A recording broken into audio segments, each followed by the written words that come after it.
Hello everyone, welcome to Bionation. Myself Vandana. कैसे हो आप सब लोग? आई होप कि आप सब लोग अच्छे हों। तो आज हम पढ़ेंगे सेल के एक ऑर्गन जिसको कि हम बोलते हैं एंडोप्लाज्मिक रेटिकुलम। तो एंडोप्लाज्मिक रेटिकुलम या फिर अंतःप्रद्रवी जालिका भी हम इसको बोलते हैं। तो इसके बारे में हम कुछ इसकी डिस्कवरी से रिलेटेड फैक्ट्स को यहाँ पे डिस्कस करेंगे। उसके बाद स्ट्रक्चर और जो इसका फंक्शन है, एक सेल के अंदर एंडोप्लाज्मिक रेटिकुलम क्या फंक्शन करता है, इस पे डिस्कस करेंगे। तो यहाँ पे हमारा जो टॉपिक है एंडोप्लाज्मिक रेटिकुलम,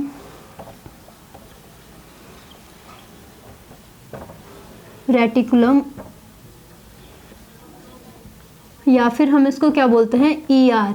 एंडोप्लाज्मिक रेटिकुलम को शॉर्ट में हम बोल देते हैं कभी कभी ईआर। सबसे पहले यहाँ पे पोर्टर नाम के साइंटिस्ट ने क्या किया था, एंडोप्लाज्मिक रेटिकुलम को देखा था या फिर इसको डिस्कवर किया पोर्टर नाम के साइंटिस्ट ने। के.आर. पोर्टर इनका क्या है, पूरा नाम है।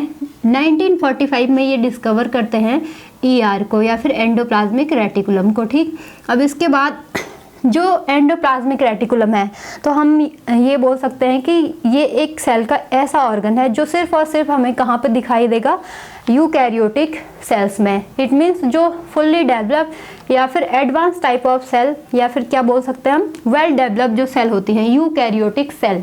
तो अगर आपको यूकैरियोटिक और प्रोकैरियोटिक में डिफरेंस नहीं पता या फिर क्या होती है यूकैरियोटिक सेल और प्रोकैरियोटिक सेल, तो आप हमारी प्रीवियस वीडियोस को देख सकते हो। तो सबसे पहले इन्होंने क्या बोला या फिर जो एंडोप्लाज्मिक रेटिकुलम है, ये सिर्फ और सिर्फ यूकैरियोटिक सेल का फीचर है या फिर उन्हीं में ये ऑर्गन देखने को मिलेगा। तो हम यहाँ पे बोल सकते हैं ये कहाँ पे मिलेगा हमें,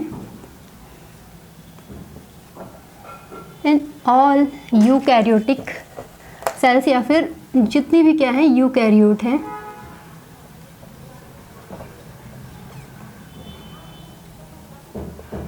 पर यहाँ पे भी जितने यूकैरियोट की सेल हैं, प्लांट और एनिमल, यानी हायर एनिमल और हायर प्लांट में ये सेल देखने को मिलेगी। लेकिन यूकैरियोटिक में भी एक ऐसा एक्सेप्शन है जहाँ पे एंडोप्लाज्मिक रेटिकुलम एब्सेंट है। तो यहाँ पे एक्सेप्शन है हमारा आरबीसी, ह्यूमन आरबीसी,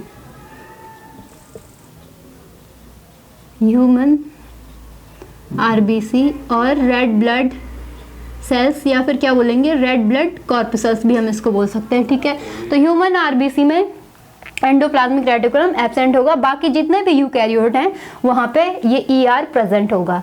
अब इसके बाद जो क्या होती है, जबकि जो हमारी क्या है प्रोकैरियोटिक सेल, प्रोकैरियोटिक सेल नहीं पता तो आप प्रीवियस वीडियोस को देखना, वहाँ पे एकदम क्लियरली डिफरेंस वहाँ पे बताया गया है कि what is eukaryotic cell and what is prokaryotic cell, पूरा डिफरेंस। तो यहाँ पे ये क्या होता है, एब्सेंट होता है, या फिर प्रोकैरियोटिक की सेल में एंडोप्लाज्मिक रेटिकुलम नहीं होता है, absent in prokaryotic cell, prokaryotic cell. तो प्रोकैरियोटिक सेल के कुछ एग्जांपल हैं, जैसे फॉर एग्जांपल बैक्टीरिया की सेल होगी, जो क्या होता है बैक्टीरिया, तो वहाँ पे भी एंडोप्लाज्मिक रेटिकुलम एब्सेंट होगा। बैक्टीरिया के अलावा जो ब्लू ग्रीन एल्गी, या फिर इनको हम क्या बोलते हैं, साइनोबैक्टीरिया भी बोलते हैं ब्लू ग्रीन एल्गी को, तो बैक्टीरिया हो गया, या फिर जो ब्लू ग्रीन एल्गी की सेल है, ब्लू ग्रीन एल्गी, तो यहाँ पे क्या होता है, ये एब्सेंट होता है। ये क्या है, प्रोकैरियोटिक सेल के एग्जाम्पल हैं दो। इसके बाद यहाँ पे इसको स्ट्रक्चर, या फिर जो एंडोप्लाज्मिक रेटिकुलम है इसका स्ट्रक्चर कैसा होता है और क्या फंक्शन करता है एक सेल के अंदर एंडोप्लाज्मिक रेटिकुलम, इस चीज़ को डिस्कस करेंगे। तो सबसे पहले यहाँ पे देखते हैं स्ट्रक्चर ऑफ एंडोप्लाज्मिक रेटिकुलम।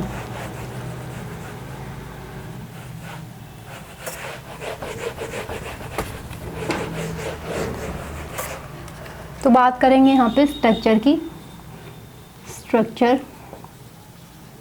तो स्ट्रक्चर की अगर हम बात करें तो जो हमारा एंडोप्लाज्मिक रेटिकुलम है एक ऐसा ऑर्गन है जो क्या होता है, न्यूक्लियस, या फिर जो न्यूक्लियस होता है हमारा वो कैसा होता है, डबल मेम्ब्रेनस होता है। अब न्यूक्लियस की बात हम इसलिए कर रहे हैं क्योंकि ये क्लोजली रिलेटेड है एंडोप्लाज्मिक रेटिकुलम से। तो यहाँ पे देखना जो क्या होता है एंडोप्लाज्मिक रेटिकुलम, ये क्या होता है न्यूक्लियर मेम्ब्रेन से लेके, और जो हमारी क्या होती है प्लाज्मा मेम्ब्रेन, यानी कि पूरी की पूरी सेल में क्या होता है, स्कैटर्ड फॉर्म में होता है। तो कैसे होगा इस चीज़ को यहाँ पे देखेंगे डायग्राम के थ्रू। सबसे पहले यहाँ पे डायग्राम ड्रॉ करते हैं एंडोप्लाज्मिक रेटिकुलम का। तो ये क्या है, सबसे पहले हम एक न्यूक्लियस बनाएंगे यहाँ पे, सेल के अंदर न्यूक्लियस। माना ये क्या है, कोई न्यूक्लियस हम यहाँ पे ड्रॉ करेंगे।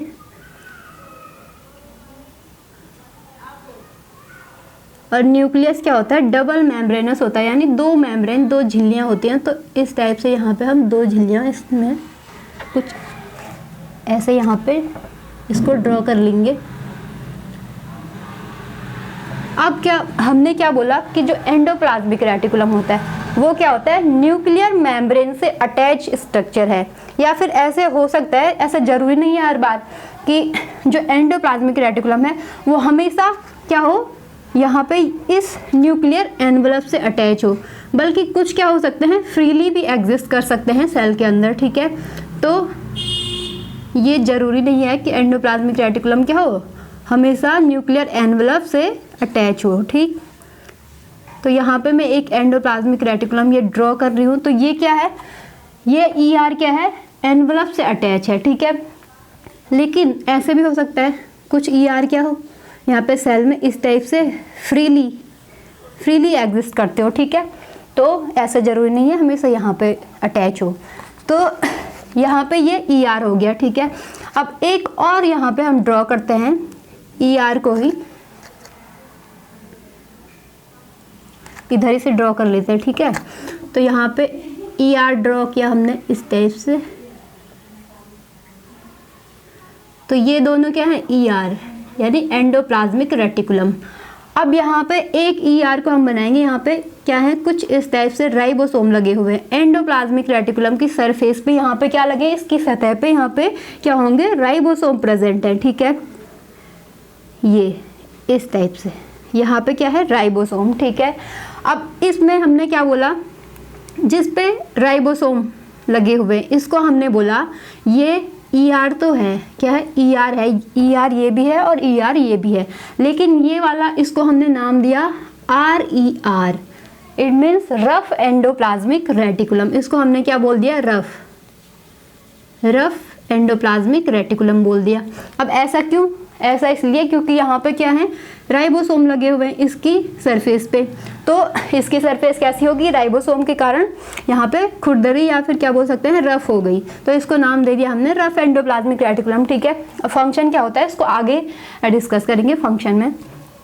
अब इसके बाद यहाँ पे जो ये वाला है, ठीक है, ये वाला एंडोप्लाज्मिक रेटिकुलम है, जो ये क्या है, सिंपल सा है, इसमें कोई भी राइबोसोम यहाँ पे प्रेजेंट नहीं है। यहाँ पे हमने कोई भी राइबोसोम प्रेजेंट या फिर ड्रॉ नहीं किया। क्यों, क्योंकि ये क्या है, एक तो इसकी सरफेस पे राइबोसोम नहीं है, तो इसको नाम दे दिया हमने SER या फिर स्मूथ एंडोप्लाज्मिक रेटिकुलम। अब स्मूथ इसीलिए है क्योंकि यहाँ पे कोई भी राइबोसोम प्रेजेंट नहीं है, तो इसका जो सरफेस है वो एकदम कैसा हो गया, स्मूथ हो गया। ठीक है, तो इसीलिए इसको हमने नाम दिया स्मूथ एंडोप्लाज्मिक रेटिकुलम। ठीक है, तो यहाँ से क्या चीज़ हमें क्लियर हुई कि जो एंडोप्लाज्मिक रेटिकुलम होते हैं वो दो टाइप के हैं, एक तो रफ एंडोप्लाज्मिक रेटिकुलम और दूसरा SER स्मूथ एंडोप्लाज्मिक रेटिकुलम। अब इनके अलावा क्या होता है, ER या फिर एंडोप्लाज्मिक रेटिकुलम में कुछ ऐसे सर्कुलर या फिर क्या बोल सकते हैं, सर्कुलर पाउच टाइप के होते हैं ऐसे। ठीक है, फ्लैट बैग इस टाइप से होते हैं। तो इन बैग्स को हम नाम देते हैं वेसाइकिल, और इनमें भरे होते हैं प्रोटीन या फिर लिपिड्स या फिर कोई जो बायोमोलिक्यूल एंजाइम वगैरह इनमें क्या हो सकते हैं, यहाँ पे प्रेजेंट होंगे। ठीक है, तो इनको हमने नाम दिया वेसिकल। ठीक है, तो ये क्या है, ऑब्लोंग या फिर फ्लैटेंड जो बैग होते हैं, इनको हमने पतले से बैग टाइप के होते हैं, इनको हमने वेसाइकिल बोला। ठीक है, अब यहाँ पे जो एंडोप्लाज्मिक रेटिकुलम है, ठीक है, तो एंडोप्लाज्मिक रेटिकुलम में क्या होता है, 3 स्ट्रक्चर प्रेजेंट होते हैं या फिर 3 स्ट्रक्चर 3 फॉर्म्स में एंडोप्लाज्मिक रेटिकुलम प्रेजेंट होता है। एक तो सबसे पहला जो ये बैग है, इनको हमने बोला वेसाइकिल। ठीक है, ये क्या हो गया हमारा फर्स्ट फॉर्म यहाँ पे। ठीक, ये क्या हो गया, वेसाइकिल को हमने बोला ये क्या है, first form of endoplasmic reticulum, पहला वेसाइकिल। दूसरा जो ये फ्लैटेंड फ्लैटेंड और जो ये क्लोज्ड क्या है, सैक यानी बैग टाइप के हैं, इनको नाम देते हैं हम सिस्टर्नी। क्या बोलते हैं? सिस्टर्नी। सिस्टर्नी। तो सिस्टर्नी क्या है? फ्लैटेंड सैक्स हैं या फिर फ्लैटेंड क्या बोलेंगे, बैग लाइक स्ट्रक्चर हैं। अब इसके बाद ये कौन सा हो गया? दूसरा फॉर्म हो गया। एक तो वेसाइकल, दूसरा सिस्टर्नी। अब इसके अलावा तीसरा फॉर्म, तो तीसरा फॉर्म क्या होता है? इसमें यहाँ पे क्या होता है, कुछ एंडोप्लाज्मिक रेटिकुलम में या फिर इस टाइप से यहाँ पे कुछ ट्यूब्स टाइप की होती हैं, ठीक है, इसको हम ऐसे बना लेते हैं। तो ट्यूब टाइप की, ऐसे ट्यूब टाइप के स्ट्रक्चर होते हैं और इन ट्यूब्स को हम नाम देते हैं ट्यूब्यूल्स। क्या बोलेंगे? ट्यूब्यूल्स, क्योंकि ट्यूब लाइक स्ट्रक्चर है इसलिए नाम दे दिया इनको हमने ट्यूब्यूल्स। ठीक, तो ये क्या हुआ, यहाँ पे थर्ड स्ट्रक्चर हो गया जो ER को बनाएगा। इसके बाद यहाँ पे सिस्टर्नी जो बोला हमने, तो ये सिस्टर्नी के अंदर वाला जो स्पेस होता है, तो यहाँ पे भी क्या है, प्रोटीन लिपिड्स से बायोमोलिक्यूल यहाँ पे भरे होते हैं, बहुत सारे मटेरियल्स यहाँ पे क्या होते हैं, फिलअप होते हैं। तो जो ये कैविटी है या फिर जो ये स्पेस है यहाँ पे सिस्टर्नी के अंदर का, इसको हम बोलते हैं ल्यूमिनल स्पेस। क्या बोलते हैं? ल्यूमिनल या फिर सिस्टर्नल स्पेस भी बोलते हैं इसको। क्या बोलते हैं? या तो बोलेंगे ल्यूमिनल स्पेस या फिर सिस्टर्नल स्पेस बोलेंगे। ल्यूमिनल और सिस्टर्नल स्पेस। सिस्टर्नी के अंदर का स्पेस क्या हो गया, सिस्टर्नल स्पेस, या फिर इसको कभी कभी हम ल्यूमिनल स्पेस भी बोल देते हैं। तो ये क्या हो गया, यहाँ पे पूरा का पूरा ER का जो स्ट्रक्चर है वो कुछ इस टाइप से होता है। और जो ये ER है ये कहाँ तक, प्लाज्मा मेम्ब्रेन, माना ये क्या है, प्लाज्मा मेम्ब्रेन है यहाँ सेल के, तो यहाँ पे यहाँ तक क्या होते हैं, स्कैटर्ड होते हैं, यानी प्लाज्मा मेम्ब्रेन तक ये एंडोप्लाज्मिक रेटिकुलम फैले होते हैं और हमेशा क्या होंगे, वेसाइकल और या फिर सिस्टर्नी और ट्यूब्यूल्स के फॉर्म में नजर आएंगे। अब यहाँ पे अगर हम इसको इन वर्ड्स यहाँ पे डिस्क्राइब करेंगे तो हम क्या बोलेंगे, जो एंडोप्लाज्मिक रेटिकुलम है वो कैसा स्ट्रक्चर है, यहाँ पे हम लिखेंगे इसको मेम्ब्रेनस बाउंड सेल ऑर्गेनेल।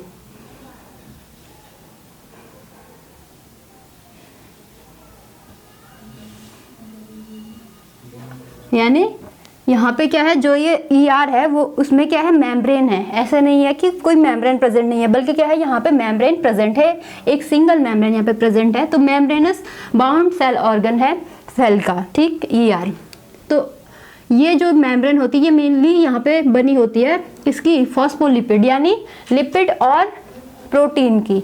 तो जो मेम्ब्रेन होगी वो किसकी बनी होगी, लिपोप्रोटीन या फिर सॉरी फॉस्फोलिपिड या फिर क्या बोल सकते हैं, लिपिड और प्रोटीन। लिपिड प्लस प्रोटीन की बनी होती है और इसको हम बोल सकते हैं यहाँ पे फॉस्फोलिपिड, आप लिख सकते हो फॉस्फोलिपिड, ठीक है। इसके बाद यहाँ पे क्या होता है, जो ER एंडोप्लाज्मिक रेटिकुलम क्या होता है, स्कैटर्ड होता है। स्कैटर्ड यानी बिखरा हुआ या फिर फैला हुआ, कहाँ से कहाँ तक, न्यूक्लियर मेम्ब्रेन से लेकर और प्लाज्मा मेम्ब्रेन तक पूरी की पूरी सेल में जो एंडोप्लाज्मिक रेटिकुलम है वो क्या होगा, बिखरे हुए फॉर्म में होता है, ठीक है।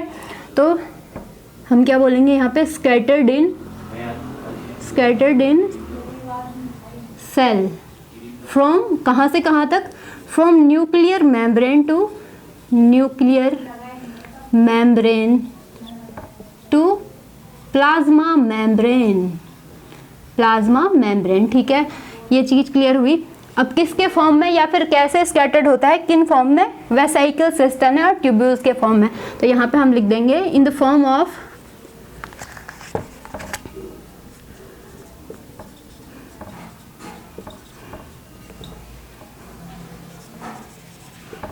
वेसाइकल, दूसरा क्या है,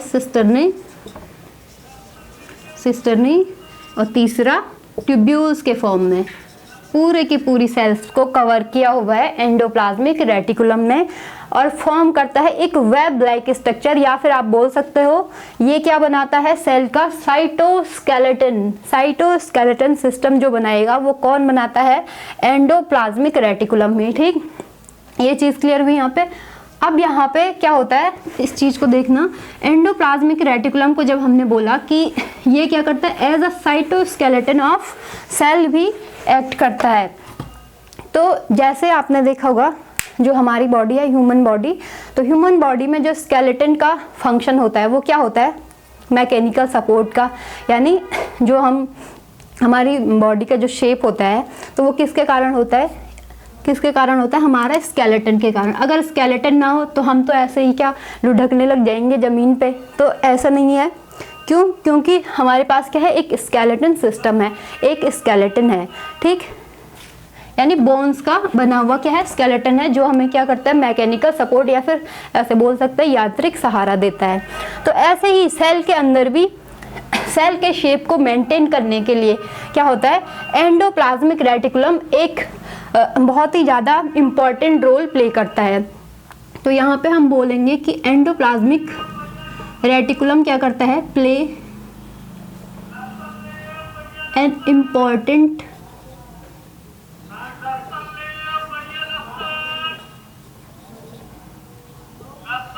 रोल इन, किसके लिए, साइटोस्केलेटन ऑफ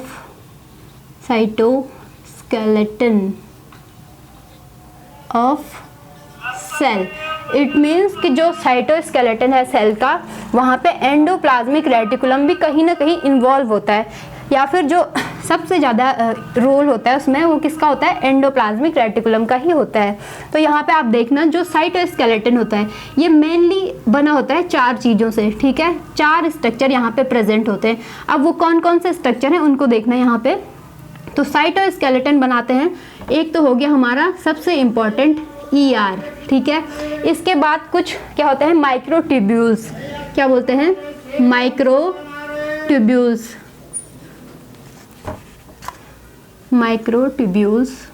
यानी छोटी छोटी नलिकाएं या फिर ट्यूब्स, वो फॉर्म करेंगी साइटोस्केलेटन, किसके साथ मिलके, एंडोप्लाज्मिक रेटिकुलम। और आगे यहाँ पे माइक्रो कुछ होते हैं माइक्रोफिलामेंट्स।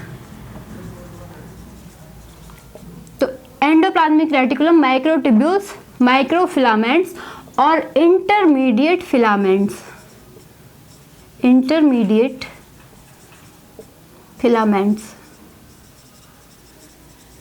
तो ये 4 चीज़ें क्या करेंगी, मिलके साइटोस्केलेटन या फिर जो कोशिका का कंकाल तंत्र बोल सकते हैं हम, कोशिका का स्केलेटन बनाती हैं। एंडोप्लाज्मिक रेटिकुलम, माइक्रोट्यूब्यूल्स, माइक्रोफिलामेंट्स और इंटरमीडिएट फिलामेंट्स, ठीक। तो ये चीज़ क्लियर हुई यहाँ पे। अब यहाँ पे आगे देखेंगे क्या क्या होता है इसमें स्ट्रक्चर में। तो क्या होता है, हमने यहाँ पे देखा कि जो एंडोप्लाज्मिक रेटिकुलम के स्ट्रक्चर को अभी मैंने ड्रॉ किया हुआ था, तो वहाँ पे हमने क्या देखा कि 2 टाइप के एंडोप्लाज्मिक रेटिकुलम प्रेजेंट हैं। अब ये 2 टाइप कैसे कैसे थे, सबसे पहला हम यहाँ पे क्या पढ़ेंगे, टाइप्स ऑफ एंडोप्लाज्मिक रेटिकुलम। तो 2 टाइप के एंडोप्लाज्मिक रेटिकुलम को हमने देखा। एक को हमने बोला, क्या बोला हमने, RER बोला, और दूसरा क्या था हमारा, SER। तो क्या था इनमें डिफरेंस, तो जो RER है, तो RER में क्या बोला हमने कि इसकी सरफेस पे क्या लगे होंगे, राइबोसोम लगे होंगे, और इन राइबोसोम की वजह से ही, due to presence of ribosome, ये क्या हो जाएगा, ये ER रफ ER कहलाता है, ठीक है। तो यहाँ पे क्या होगा, प्रेजेंस ऑफ राइबोसोम, यानी यहाँ पे राइबोसोम होते हैं, इसीलिए इसकी सतह या फिर जो सरफेस ऑफ ER होगा वो क्या हो जाएगा, रफ हो जाएगा, प्रेजेंस ऑफ राइबोसोम। और राइबोसोम की प्रेजेंस के कारण ही यहाँ पे क्या हो जाएगी, इसकी जो सरफेस है वो कैसी हो जाएगी, रफ सरफेस। अब इसका जो फंक्शन होता है, पर्टिकुलरली RER का जो फंक्शन होगा वो क्या होता है, प्रोटीन सिंथेसिस का। क्योंकि अगर आपने राइबोसोम के बारे में पढ़ा है या फिर आगे आप पढ़ोगे, तो राइबोसोम का जो फंक्शन होता है वो क्या होता है, प्रोटीन का निर्माण करना, या फिर जो राइबोसोम होते हैं वो साइट ऑफ प्रोटीन सिंथेसिस होते हैं। तो यहाँ पे राइबोसोम प्रेजेंट है, क्योंकि ER पे राइबोसोम प्रेजेंट है, तो ये भी इसका फंक्शन क्या हो जाएगा, यहाँ पे synthesis of protein. Of protein. तो प्रोटीन को बनाएगा RER। इसके बाद जो SER है यानी स्मूथ एंडोप्लाज्मिक रेटिकुलम, क्यों? क्योंकि इसकी सरफेस पे कोई राइबोसोम नहीं है, no ribosome, then surface will be smooth. तो यहाँ पे नो राइबोसोम, कोई भी राइबोसोम नहीं प्रेजेंट है SER में, स्मूथ एंडोप्लाज्मिक रेटिकुलम में। तो यहाँ पे क्या हो जाएगा, surface will be smooth, smooth surface. और स्मूथ सरफेस है तो इसका मतलब कभी भी ये नहीं समझना है कि यहाँ पे कोई फंक्शन नहीं होता है। तो SER बहुत ही ज़्यादा इम्पॉर्टेंट फंक्शन प्ले करता है। तो सबसे पहला फंक्शन जो है इसका, वो क्या करता है, लिपिड या फिर बोल सकते हैं एंड स्टेरॉइड्स, लिपिड और स्टेरॉइड सिंथेसिस का काम करता है। लिपिड बनाना, लिपिड का निर्माण, lipid formation is the first या फिर और primary function of SER। Smooth endoplasmic reticulum का जो प्राइमरी फंक्शन है वो क्या है, लिपिड फॉर्मेशन का। अब इसके बाद ये क्या करता है, डिटॉक्सिफाई, सेल डिटॉक्सिफाई या फिर सेल डिटॉक्सिफिकेशन जो होता है वो कौन करता है, SER। पर्टिकुलरली यहाँ पे एंडोप्लाज्मिक रेटिकुलम का जो फंक्शन होता है, एक इम्पॉर्टेंट फंक्शन वो ये भी है कि सेल को डिटॉक्सिफाई करना। सेल के अंदर कभी कभी क्या होता है, कुछ पॉइजनस या फिर कुछ पॉइजनस ड्रग सेल के अंदर आ जाती हैं, तो उनको बाहर निकालना या फिर उनको क्या करना, सेल से बाहर एग्जिट करना, डिटॉक्स, सेल को डिटॉक्सिफाई करना, ये किसका फंक्शन है, SER का। ठीक है, सेल डिटॉक्सिफिकेशन का काम भी करेगा SER या फिर स्मूथ एंडोप्लाज्मिक रेटिकुलम। तो ये हो गया दो टाइप के एंडोप्लाज्मिक रेटिकुलम को हमने पढ़ लिया है। अब यहाँ पे जो एंडोप्लाज्मिक रेटिकुलम के फंक्शन होते हैं इनको और डिटेल में यहाँ पे थोड़ा क्या करते हैं, डिस्कस कर लेते हैं। ठीक है,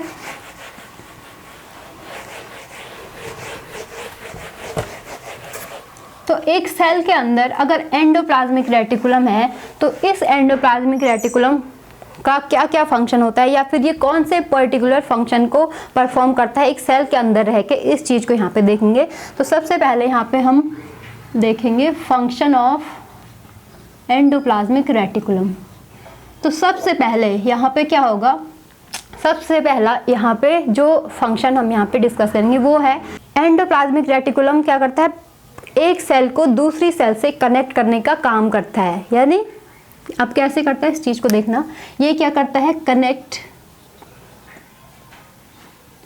एक तो ये करता है कनेक्ट करता है किसको, one cell to another cell. अब कैसे करता है, बाय द प्लाज्मोडेस्मेटा। अगर आपने सुना होगा plasmodesmata, what is plasmodesmata?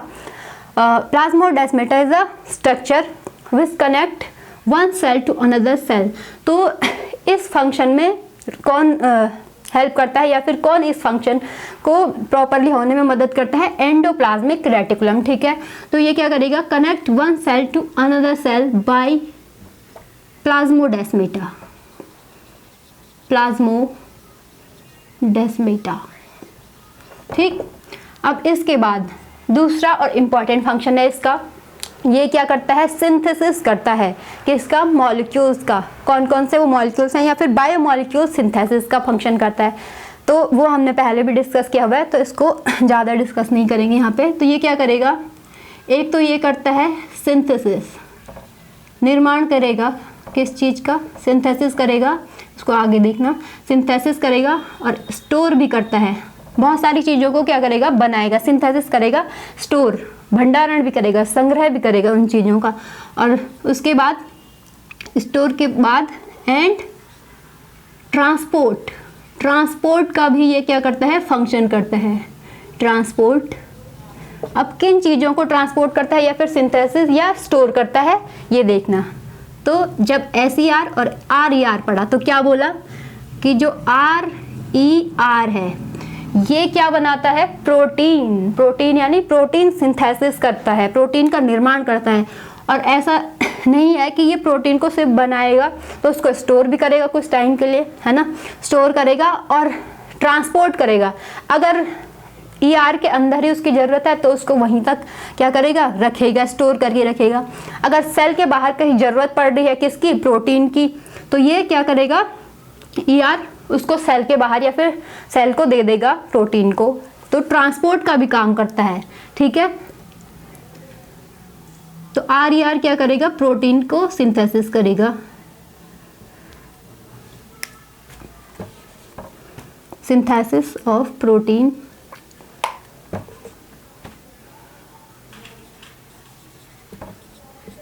Protein को क्या करेगा, सिंथेसिस भी कर सकता है, स्टोर भी, और ट्रांसपोर्ट करने का काम भी करता है।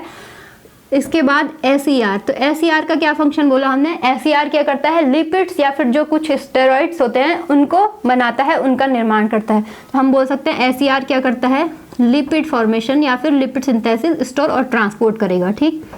लिपिड या फिर कुछ स्टेरॉइड्स को प्राइमरली ये क्या करता है, लिपिड सिंथेसिस करता है, ठीक है। अब इसके बाद यहाँ पे आप लिख लेना सिंथेसिस करेगा इन सब चीज़ों का। तो नोट भी करते जाना, अगर आप देख रहे हो तो यहाँ पे साथ ही साथ में इसको नोट भी कर लेना। इसके बाद क्या होता है, सेल डिटॉक्सिफिकेशन हमने बोला था। तो सेल डिटॉक्सिफिकेशन का काम भी कौन करता है, SER। तो इसको भी यहीं पे नोट कर लेते हैं, ठीक है। तो ये क्या करेगा, सेल डिटॉक्सिफाई या फिर सेल डिटॉक्सिफिकेशन का भी फंक्शन करता है स्मूथ एंडोप्लाज्मिक रेटिकुलम। तो ये क्या हो गए इसके फंक्शन। अब इसके बाद और क्या काम करता है, ER करता है बहुत ही ज़्यादा इम्पॉर्टेंट फंक्शन। तो सबसे पहले यहाँ पे ये चीज़ें देखी हमने। अब यहाँ पे एक और इम्पॉर्टेंट फंक्शन है इसका, ये जो मेम्ब्रेन बायोजेनेसिस होती है। मेम्ब्रेन बायोजेनेसिस मतलब जब जो फॉर एग्जांपल जो प्लाज्मा मेम्ब्रेन होती है, ठीक है। तो प्लाज्मा मेम्ब्रेन के बनने में कौन हेल्प करता है, या फिर जो मेम्ब्रेन्स होती है वो किससे बनी होती है, नॉर्मली किससे बनी होती है, फॉस्फोलिपिड यानी लिपिड और जो प्रोटीन होती हैं। तो ये क्या करता है, लिपिड और प्रोटीन का निर्माण कर रहा है। तो यहाँ पे ऑटोमेटिकली क्या होगा, ये क्या बोलेंगे, मेम्ब्रेन बायोजेनेसिस भी करता है, क्योंकि मेम्ब्रेन किसकी बनी होती है, प्रोटीन और लिपिड की। तो यहाँ पे ऑटोमेटिकली क्या हो जाएगा कि ये क्या करता है, मेम्ब्रेन बायोजेनेसिस, प्लाज्मा मेम्ब्रेन के बनने में हेल्प करेगा, ठीक है। स्पेशली प्लाज्मा मेम्ब्रेन के बनने में बायोजेनेसिस, बायोजेनेसिस का मतलब होता है निर्माण, बनना, ठीक है। तो स्पेशली किसके बनने में, प्लाज्मा मेम्ब्रेन के बनने में, ठीक। ये चीज़ क्लियर हुई। अब यहाँ पे हमने बोला कि जो ER होता है, ER क्या कैसे होता है, एक सेल के अंदर हम ER को देखते हैं, यूकैरियोटिक सेल का ही फीचर है ER। प्रोकैरियोटिक पे देखना चाहोगे तो वहाँ पे नहीं दिखेगी, ठीक है। तो हमने क्या किया, ER को देखना चाहा और हमने क्या एक यूकैरियोटिक सेल को देखा, या फिर यूकैरियोटिक सेल लेते हैं हम, उसके अंदर हम ER को देखते हैं। तो क्या देखते हैं वहाँ पे कि ये क्या है, न्यूक्लियर मेम्ब्रेन से लगा हुआ है। कुछ फ्रीली भी हो सकते हैं सेल के साइटोप्लाज्म में, तो कुछ न्यूक्लियर मेम्ब्रेन से लगे होते हैं। तो यहाँ पे क्या बोलने का मतलब है कि ER क्या होता है, एक साइटोप्लाज्मिक फ्रेमवर्क, यानी पूरे के पूरे साइटोप्लाज्म में फैला हुआ होता है, न्यूक्लियर मेम्ब्रेन से लेकर और प्लाज्मा मेम्ब्रेन तक। तो ये क्या करता है, यहाँ पे बहुत सारी जो सेल के अंदर क्या होती हैं, बहुत सारी वाइटल बायोकेमिकल एक्टिविटीज़ होती हैं, जो कि हमारी लाइफ या फिर लिविंग ऑर्गेनिज्म के क्या बोल सकते हैं, लिविंग ऑर्गेनिज्म अगर वो क्या है, लिविंग है, तो किसके कारण, क्योंकि सेल अच्छे से फंक्शन कर रही है, ठीक है। तो यहाँ पे क्या बोला हमने, सेल के अंदर बहुत सारी एक्टिविटीज़ हो रही हैं।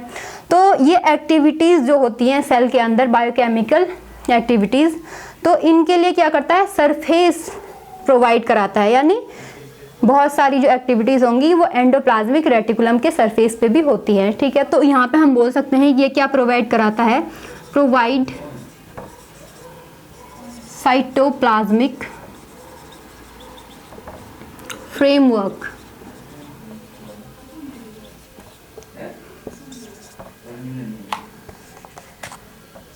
टू वेरियस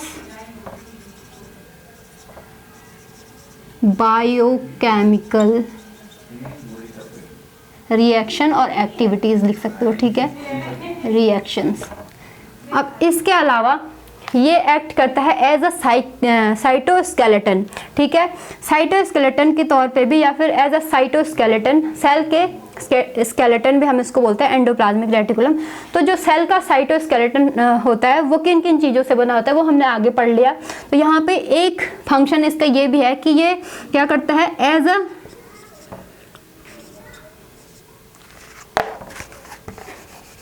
या फिर इसको हम बोलेंगे ये क्या होता है, play an important role in cytoskeleton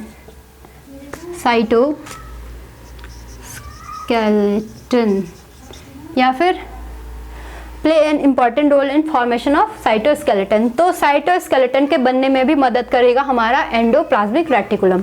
इसके बाद यहाँ पे जो एंडोप्लाज्मिक रेटिकुलम है ये क्या करता है, बहुत सारी चीज़ों को ट्रांसपोर्ट करता है, act as a channel through transport of materials.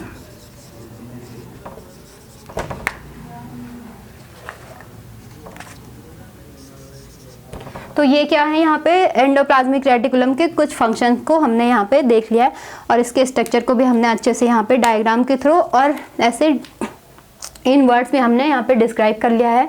तो सबसे पहले एक बार इसके फंक्शन को हम यहाँ पे रिवाइज कर लेते हैं। तो सबसे पहले एंडोप्लाज्मिक रेटिकुलम क्या करता है, कनेक्ट करने का काम करता है। किसको, एक सेल को दूसरी सेल से कनेक्ट करेगा, किसके थ्रू द प्लाज्मोडेस्माटा, ठीक। तो यहाँ पे ये इंपॉर्टेंट चीज़ है प्लाज्मोडेस्माटा, ये क्या करेगा, कनेक्ट करेगा प्लाज्मोडेस्माटा के थ्रू एक सेल को दूसरी सेल से। सेकंड इसका जो फंक्शन है वो क्या है, सिंथेसिस करने का, स्टोर करेगा, कुछ चीज़ों को क्या करेगा, बनाएगा, स्टोर करेगा और ट्रांसपोर्ट भी करेगा, यानी बहुत सारे फंक्शंस को करता है। तो किन चीज़ों का सिंथेसिस कर रहा है या स्टोर करेगा या ट्रांसपोर्ट करेगा, एक तो हो गया प्रोटीन का, तो प्रोटीन कौन बनाएगा, RER बनाएगा, ठीक है। और SER जो स्मूथ एंडोप्लाज्मिक रेटिकुलम है, इसका जो फंक्शन है वो क्या है, लिपिड फॉर्मेशन का, जबकि RER क्या करेगा, सिर्फ और सिर्फ प्रोटीन बनाएगा और SER क्या करता है, लिपिड्स को बनाता है। इसके अलावा SER का एक इम्पॉर्टेंट फंक्शन है सेल डिटॉक्सिफिकेशन का, ये वाला क्या है, एक्स्ट्रा इम्पॉर्टेंट, यहाँ पे ये चीज़ क्या है, एक्स्ट्रा इम्पॉर्टेंट है, क्योंकि एग्जाम में ये कई बार पूछ लिया जाता है कि सेल डिटॉक्सिफाइंग में सेल का कौन सा ऑर्गन इंपॉर्टेंट रोल प्ले करता है, तो वो कौन है, हमारा एंडोप्लाज्मिक रेटिकुलम। अब इसके बाद यहाँ पे क्या है, मेम्ब्रेन बायोजेनेसिस। तो मेम्ब्रेन बायोजेनेसिस में भी जो हमारा क्या एंडोप्लाज्मिक रेटिकुलम है एक इम्पॉर्टेंट रोल प्ले करता है। क्यों, क्योंकि जो प्लाज्मा मेम्ब्रेन है, प्लाज्मा मेम्ब्रेन के बायोजेनेसिस में क्या करेगा, हेल्प करेगा। तो कैसे करेगा हेल्प, क्योंकि जो मेम्ब्रेन है या फिर जो प्लाज्मा मेम्ब्रेन है, कोई भी टाइप की मेम्ब्रेन है, तो वो किससे बनी होती है, प्रोटीन और लिपिड से। और प्रोटीन और लिपिड कौन बना रहा है, रफ एंडोप्लाज्मिक रेटिकुलम और SER दोनों मिलकर क्या बनाते हैं, प्रोटीन और लिपिड। और ये दोनों क्या है, मेम्ब्रेन या फिर प्लाज्मा मेम्ब्रेन के क्या हैं, कंपोनेंट है जो मेम्ब्रेन को बनाते हैं। तो मेम्ब्रेन बायोजेनेसिस में हेल्प करेगा। अब इसके बाद क्या करता है, cytoplasmic as a cytoplasmic framework काम करता है। इट मीन्स कि न्यूक्लियर मेम्ब्रेन से लेकर और प्लाज्मा मेम्ब्रेन तक जो एंडोप्लाज्मिक रेटिकुलम है पूरा का पूरा सेल के अंदर फैला हुआ होता है, ठीक है। तो एक जाल जैसा बना लेता है और इसी जाल या फिर इसी सरफेस, जो एंडोप्लाज्मिक रेटिकुलम की जो सरफेस होती है वहाँ पे क्या होता है, बहुत सारी वेरियस वाइटल बायोकेमिकल एक्टिविटीज़ क्या होती हैं वहाँ पे होंगी। तो हम इसको बोल सकते हैं ये क्या है, साइट ऑफ बायोकेमिकल एक्टिविटीज़ के तौर पे भी क्या करता है, फंक्शन करता है एंडोप्लाज्मिक रेटिकुलम। इसके बाद इंपॉर्टेंट रोल प्ले करता है किसके, साइटोस्केलेटन के निर्माण या फिर साइटोस्केलेटन फॉर्मेशन में ये क्या करेगा, इंपॉर्टेंट रोल प्ले करेगा। और साइटोस्केलेटन क्या होता है, कैसे बनता है, ये हम पहले डिस्कस कर चुके हैं। इसके बाद एट लास्ट यहाँ पे हम देखेंगे जो एंडोप्लाज्मिक रेटिकुलम है ये कैसे एक्ट करता है एज अ ट्रांसपोर्ट चैनल या फिर एक ट्रांसपोर्ट का क्या बोल सकते हैं, वे ऑफ ट्रांसपोर्ट के जैसे भी क्या करता है, रोल करता है। क्योंकि ये पूरे के पूरे सेल के अंदर न्यूक्लियर मेम्ब्रेन से प्लाज्मा मेम्ब्रेन तक फैला हुआ है, तो एज अ किसके लिए, ट्रांसपोर्ट के लिए एज अ चैनल या फिर एक क्या बोल सकते हैं वे के फॉर्म में क्या करेगा, रोल प्ले करेगा। अब तो यहाँ पे जो एंडोप्लाज्मिक रेटिकुलम है इसको हमने स्ट्रक्चर और फंक्शन के बेस पे अच्छी तरह से यहाँ पे जान लिया है। तो अगली वीडियो में एक और सेल ऑर्गन को हम यहाँ पे डिस्कस करेंगे। तो आज के लिए इतना ही, और अगर आपको वीडियो पसंद आई हो तो वीडियो को लाइक करना, शेयर करना, कमेंट करना, और चैनल पे नए हो, चैनल को सब्सक्राइब नहीं किया हुआ है अभी तक, तो चैनल को सब्सक्राइब जरूर कर लेना। Thank you.